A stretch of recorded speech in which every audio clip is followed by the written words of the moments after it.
News when you want it with Bloomberg News Now. I'm Nathan Hager. And I'm Karen Moscow. Karen, we begin in Minneapolis. That is where an immigration and customs enforcement officer shot and killed a woman during a confrontation. Bloomberg's John Tucker joins us with the latest. John. And Nathan, the shooting caught on video and shared widely on social media happened during what federal officials described as a targeted operation. It shows a Honda Pilot blocking part of the road as two federal agents approached. As one of them tried to open the door, the SUV backed up slightly. A third agent then appeared in front of the automobile, and he fired at the driver as it began to turn and move forward. Homeland Security Secretary Kristi Noem calls it self-defense and domestic terrorism. The ICE officer, fearing for his life, and the other officers around him and the safety of the public fired defensive shots. He used his training to save his own life and that of his colleagues. The claim of self-defense drew this response from Minneapolis Mayor Jacob Fry. That is get out of Minneapolis. We do not want you here. The driver was shot in the head. She's identified as 37-year-old Renee Good. Minnesota Governor Tim Walz places blame squarely at the feet of the Trump administration. It's governing by reality TV. And today that recklessness cost someone their life. President Trump described the video as a horrible thing to watch. He accused the woman driving the car of resisting and claimed she violently, willfully, and viciously ran over the ICE officer.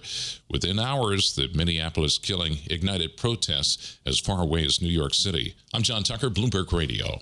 All right, John, thank you. We want to get to the latest on Venezuela now. Oil traders and refiners are rushing to position after President Trump said the U.S. will take control of up to 50 million barrels of Venezuelan oil. In an interview with the New York Times, the president said only time will tell how long the U.S. will maintain oversight of the country.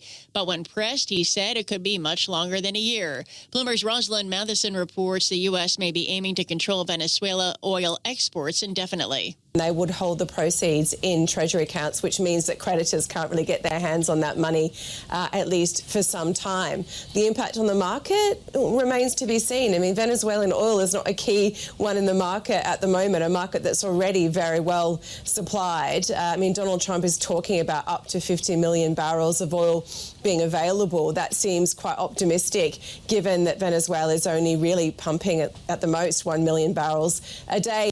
And Bloomberg's Roz Matheson reports President Trump plans to meet with U.S. oil executives at the White House in the coming days. And staying with foreign policy, Karen, Bloomberg News has learned U.S. officials are rushing to come up with options for business deals and other ways to step up links to Greenland. President Trump has long said he wants the territory for security reasons. Secretary of State Marco Rubio says he'll meet with Danish officials next week. That's always been the president's intent from the very beginning. He said it very early on. I mean, this is not new. He talked about it in his first term. Secretary of State Marco Rubio spoke with reporters on Capitol Hill. European leaders have said a U.S. takeover of Greenland would be a major NATO violation. Well, Nathan, when it comes to military strategy, President Trump is calling for a huge boost in defense spending from $1 trillion to $1.5 trillion a year.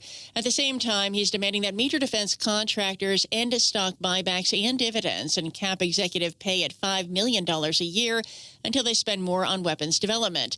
The president made the demands in a series of social media posts and later followed them up with an executive order. Palmer Luckey is the founder of defense technology company Anduril and says he does not have a problem with it.